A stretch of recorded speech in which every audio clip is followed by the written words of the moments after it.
In the late summer of 1887, the high plains of Nebraska were a study in desolation. The very air seemed cured, brittle and sharp with dust. The settlement of Promise Creek, a name that now felt like a bitter irony, was dying.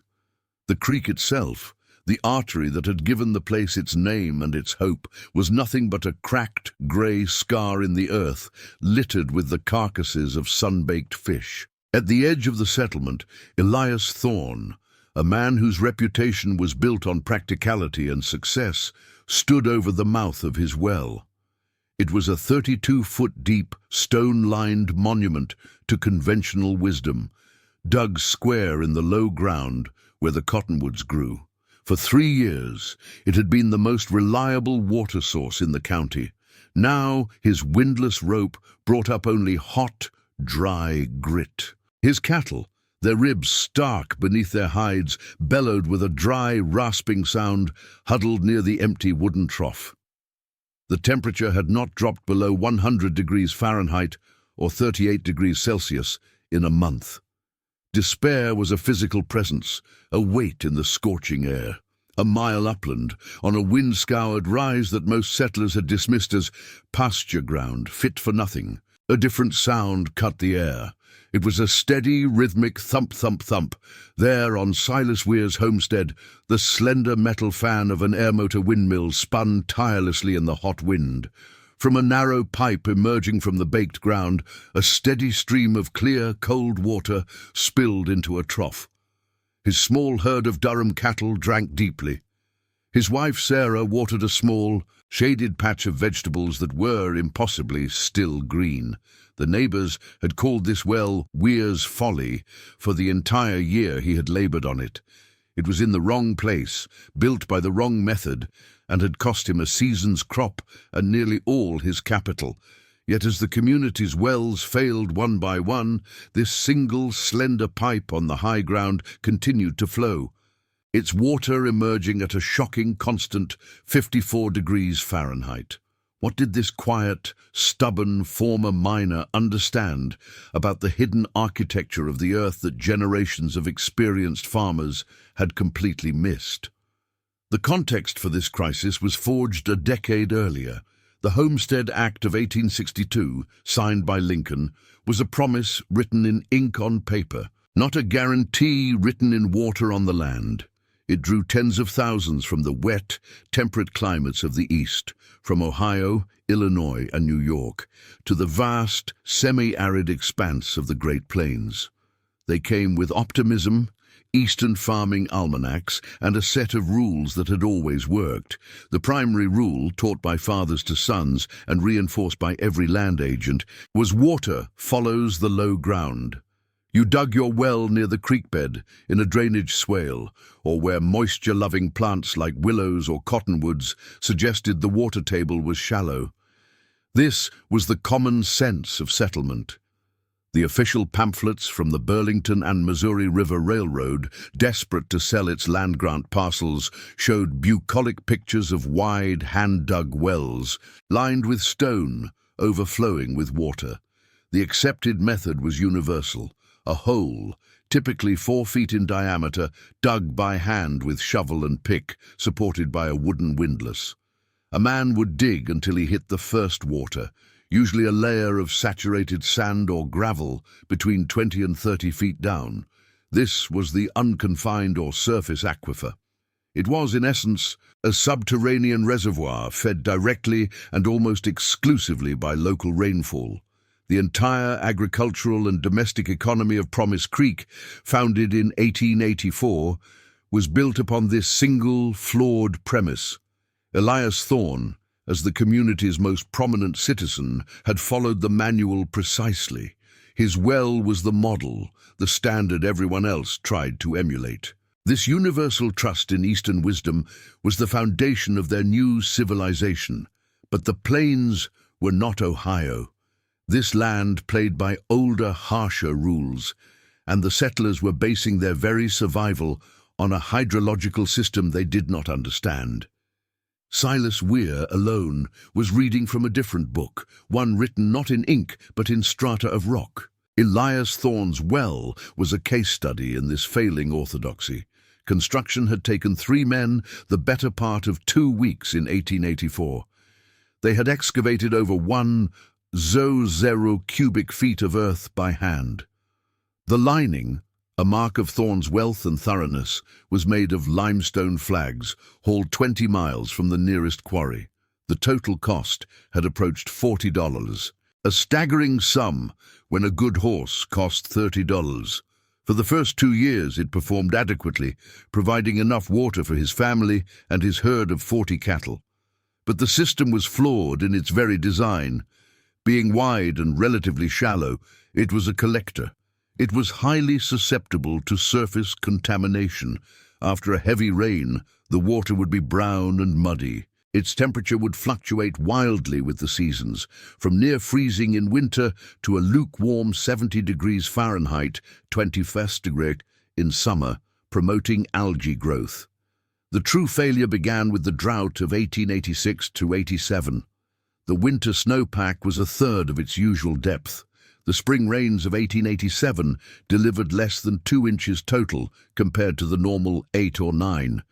The intense, dry heat of summer began in June. The unconfined aquifer that Thorne's well tapped was like a shallow pan of water left in the sun. It had no external source, only the memory of last season's rain. By July 1st, Thorne measured the water level. It had dropped 10 feet from its spring high.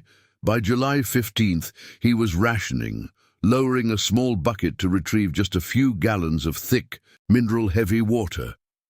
By August 1st, the windlass rope hit the bottom with a dry, hollow sound. The 32-foot well was functionally dead. The limestone lining, a source of pride, now served only to absorb and radiate the day's oppressive heat into the empty hole. The method had not just failed, it had become a tomb for their investments. Silas Weir was not a farmer. This was the root of his divergence. He was a quiet, wiry man from Pennsylvania, and he had spent 15 years of his life underground.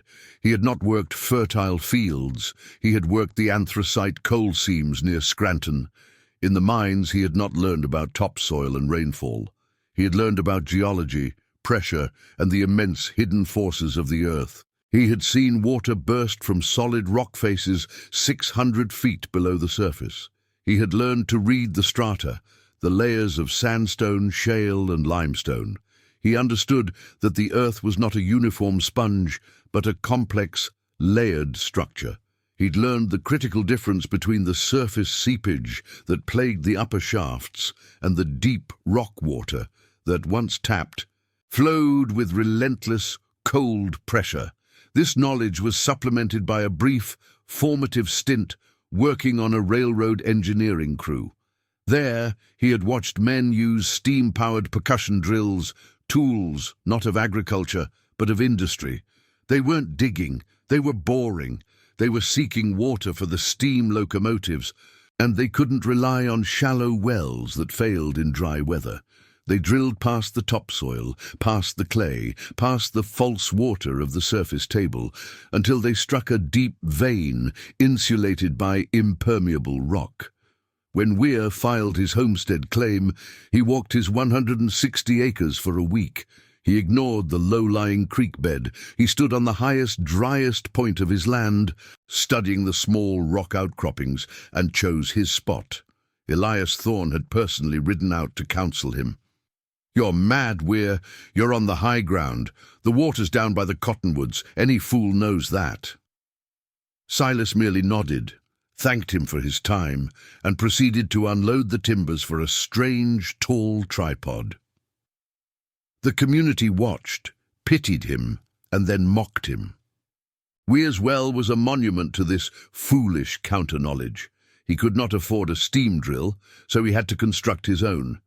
He used his bartering skills, sharpening plows and tools for his neighbors with a miner's precision, to acquire a heavy 400-pound iron drill bar tipped with a chisel-hardened steel head. He built a tall tripod derrick from scavenged railroad timbers. For power, He used his single, patient draft horse, hitched to a long wooden sweep that turned a gear, which in turn lifted and dropped the heavy bar. Thump, lift, turn, thump. It was a percussion drill powered by muscle.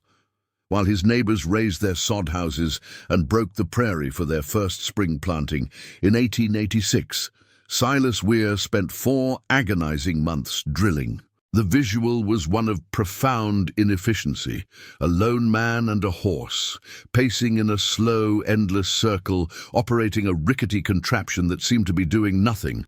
The drill advanced only a few feet a day. At 40 feet, Elias Thorne rode by and noted Weir was pounding into dense blue-gray clay. "That's shale, son," Thorne called out. "You've hit the bottom. Nothing under that but more rock." Weir knew the blue shale wasn't the bottom. It was the lid. This was the impermeable cap rock he had been searching for. He kept drilling. The horse strained. The drill bit wore down and had to be redressed in his forge every night. At 80 feet, at 100 feet, the neighbors stopped visiting. Weir's folly was old news, a sad testament to stubbornness. Then, at 122 feet, after 16 weeks of labor, the drill bar suddenly dropped 8 inches. It came up dripping, not with mud, but with clean, sharp-smelling water. He had pierced the cap. He spent another 2 weeks driving a narrow 6-inch iron casing down the entire 122-foot bore, sealing it completely from the surface water and mud. The project cost him over $150 and an entire planting season. It looked, to everyone, like the worst bargain in Nebraska. The conflict between Weir and Thorne was a conflict of fundamental philosophies. Thorne's worldview, shared by the community, was one of surface capture. It was empirical, based on the visible. Water flows downhill. Therefore, you dig in the low ground. Rain falls from the sky. Therefore, you collect what seeps into the soil. This was the logic of the farm pond, the cistern, the shallow well. It was a 2-dimensional strategy. It was a system based on managing abundance and hoarding it against temporary scarcity. It relied entirely on the present climate. Silas Weir's worldview was geological. It was a 3-dimensional strategy based on accessing the invisible. He understood that the earth was a vast plumbing system built in layers. He knew that the greatest rivers were not on the surface, but in the rock, trapped under immense pressure. He was not collecting water, he was tapping a pressurized main. He was bypassing the local, fickle water cycle and accessing a fossil water system, one fed by recharge zones, hundreds of miles away in the mountains. A system that had taken millennia to fill. The battle was between the surface water men and the deep rock man. Weir was wagering that the insulation provided by 100 feet of impermeable shale was more valuable than the proximity of the creek bed. He was betting on pressure, not pooling. To his neighbors, it seemed like an attempt to defy gravity. To Weir, it was simply obeying the laws of hydrology. The first validation of Weir's theory came not from a farmer, but from a man of science. In October 1886, Mr. August Finlin, a fastidious surveyor for the Burlington and Missouri River Railroad, passed through Promise Creek. His job was to map and certify reliable water sources for the new steam locomotive depots. Locomotives could not run on muddy, algae-filled water. It ruined their boilers. Finlin traveled with a kit of instruments, a precision-weighted measuring line, a sensitive thermometer, and chemical vials to test for dissolved solids and alkalinity. He first visited Elias Thorne's well, the community's showpiece. His logbook entry was clinical. E. Thorne Well, depth 32 feet, water level 18 feet, low for autumn, lined, stone, temp 68 degrees, quality, high turbidity, significant organic solids. Note, a typical shallow surface well, vulnerable to seasonal variance and drought. Intrigued by tales of Weir's folly, Finlin rode his horse up to the high pasture. He found Weir installing a brand new air motor windmill over the narrow 6-inch casing. Finlin introduced himself and asked permission to take measurements. Weir, a man of few words, simply nodded. Finlin unspooled his weighted line. The first shock came from the depth 122 feet. The second, greater shock came when the line hit water. The static water level was at 45 feet below the surface. This meant the water was actively rising 77 feet up the casing on its own. It was under positive hydrostatic pressure. Finlin hand-pumped a sample. The water was crystal clear. He inserted his thermometer. The reading, 54 ppg, 12 degrees. It was as cold as a mountain spring. His chemical tests showed a higher mineral content, the taste of rock, not soil, but exceptional clarity. Finlin's final report to the railroad was unambiguous. Settler W. Weir has, by remarkable effort and geological insight, bypassed the local aquifer and tapped a deep, cold, and pressurized artesian source. Its supply appears entirely independent of local precipitation. Recommend for railroad consideration. Weir's system was a masterclass in applied geology, built on layers of protection. The first layer, and perhaps the most important, was the 6-inch iron casing. Thorne's 4-foot-wide, stone-lined well was designed to invite water from all the surrounding topsoil. This made it a collecting basin for mud, surface runoff, animal waste, and bacteria. Weir's iron casing, by contrast, was an instrument of exclusion. It was driven tightly through the 40 feet of topsoil, through the 60 feet of the shallow, muddy water table, and sealed deep into the capstone of blue shale. This casing ensured that his well only drew water from its absolute bottom, 122 feet down. It physically isolated the zone of contamination from the zone of purity. The second layer was the source itself, the confined aquifer. By drilling through the 10-foot-thick layer of impermeable blue shale, Weir had punched into a Pliocene-era formation, a deep layer of sand and gravel saturated with water. This was, in effect, a massive underground reservoir. The third layer was the engine, hydrostatic pressure. This aquifer was not a stagnant pool. It was a slow-moving system recharged by snowmelt and rainfall in the foothills of the Rocky Mountains, hundreds of miles to the west. Because the recharge zone, the mountains, was thousands of feet higher in elevation than the Nebraska prairie, the water trapped beneath the shale lid was under significant pressure. When Weir's drill bit pierced that lid, the pressure pushed the water 77 feet up the pipe. His windmill was not lifting water 122 feet, it was only lifting it the last 45 feet. This made the pump incredibly efficient, able to deliver a steady, constant stream with only a moderate wind. The true, brutal test came with the climax of the drought in the summer of 1887. The event became known in local histories as the Brass Sky Summer. For 31 consecutive days in July and August, the temperature at Promise Creek did not fall below 100 degrees, 38 degrees. The sun rose in a sky white with dust. The prairie grass, normally knee-high, was a dry brown stubble that crackled underfoot. Prairie fires raged in the distance, lending a permanent acrid smell to the air. The traditional systems collapsed in a cascade. Elias Thorne's well was the first to go, followed by the 4 other shallow wells in the settlement.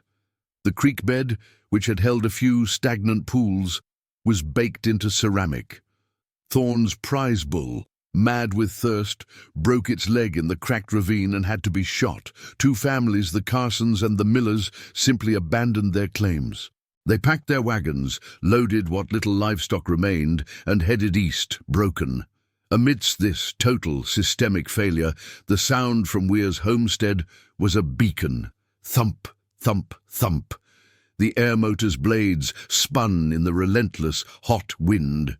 The well, the Folly, performed exactly as Weir had predicted. He measured the water level on August 10th, the apex of the drought. The static level remained unchanged, 45 feet from the surface. The temperature remained unchanged, 54 degrees. The flow rate from the pump was constant. The vast, deep aquifer, insulated by 100 feet of rock and clay, was completely indifferent to the scorching drought devastating the world above. It was a separate system, an ancient source immune to the variations of the season. Weir's Folly was no longer a joke. It was the only thing standing between the settlement of Promise Creek and total abandonment. The human impact was immediate and profound. The first to come for help was not Elias Thorne, but his wife, Mary. She walked the mile to Weir's farm at dusk, carrying 2 empty wooden buckets. She approached Sarah Weir, her eyes downcast, and offered a valuable, hand-stitched family quilt in trade for water. Sarah, a woman as practical and quiet as her husband, filled the buckets from the trough and gently refused the quilt. "Just bring the buckets back," she said. By dawn, Elias Thorne himself arrived. He did not ride his horse. He drove his wagon, loaded with 6 empty 40-gallon barrels. He did not speak, but simply looked at Silas. Weir, not a man for vindication, merely nodded and pointed to the pump. A new social order was established in that silent moment. Weir's Folly became the Promise Creek Station. For 40 days, it was the only source of life for a dozen families and their remaining livestock. The demand was immense, stressing the system to its limit. The bottleneck was not the water source, but the equipment. The windmill ran 24 hours a day, the metal groaning in the dry heat. It was Sarah Weir who took over the operational management. She established the rules: 1 barrel per family, per day for household use. Livestock watering was done in shifts, 1 herd at a time, to prevent the trough from being overwhelmed. She enforced this rationing with quiet discipline. But her most critical job was technical. Every 3 hours, day and night, she or Silas had to climb the windmill's 30-foot tower with a grease gun. The main gearbox, never designed for continuous 24/7 operation in 105-degree heat, was constantly threatening to seize. When the wind died for a 2-day stretch, the families, led by Thorne and Weir, organized 8-hour shifts to work the hand pump lever, a grueling, back-breaking task. They were not just surviving, they were actively managing a piece of critical, life-saving infrastructure. In late September, the drought finally broke. That same week, August Findlin, the railroad surveyor, returned. His train car was loaded with barrels of emergency water, expecting to find the settlement abandoned. Instead, he found a battered but surviving community clustered around a single turning windmill. He immediately began documenting the event, interviewing Thorne, Weir, and the other remaining families. His report to the Burlington and Missouri River Railroad was a statistical bombshell. Settlement: Promise Creek, families remaining. 12. Families fled due to water failure. 3. Primary water sources: Thorne, Miller, etc. 5. All total failures. Functioning source: 1. The S. Weir Well, 122-foot cased, deep aquifer. Estimated sustained output during 40-day crisis: Mast 1, 0 gallons per day. His report concluded, the shallow well model is a catastrophic liability in this climate. The deep rock, artesian pressure model demonstrated by S. Weir, is the only viable path for permanent settlement and railroad operations. The conversion of the skeptics was total. Elias Thorne, his pride broken but his respect earned, approached Findlin, holding his hat. He did not ask for aid. He asked Findlin where a man could hire one of those drilling rigs. The railroad, seeing the data, immediately changed its infrastructure policy. It terminated its contracts for hand-dug wells and began commissioning steam-powered percussion drilling teams to sink 150-foot iron-cased wells every 100 miles along the new line. Drilling companies, once obscure, began advertising in county newspapers. The Weir Well became the new, codified standard. By 1895, The landscape of the Nebraska plains was visibly transformed. The old abandoned stone-lined pits near the dry creek beds were filled with tumbleweeds, reminders of a failed philosophy. The new visual signature of civilization was the air motor. On nearly every homestead, often on the high ground, the spinning metal blades of a windmill marked the sky. The sound of the prairie was no longer just the wind over grass. It was the rhythmic thump, thump, thump of countless pumps, each drawing cold, clear, reliable water from the deep earth. The settlers had come believing survival depended on capturing the rain. Silas Weir, the miner who thought like a geologist, had taught them a more profound lesson. True resilience was not found in scraping the surface. It was found in understanding the vast, ancient, and invisible systems hidden deep beneath their feet. He had tapped the memory of the land to secure its future.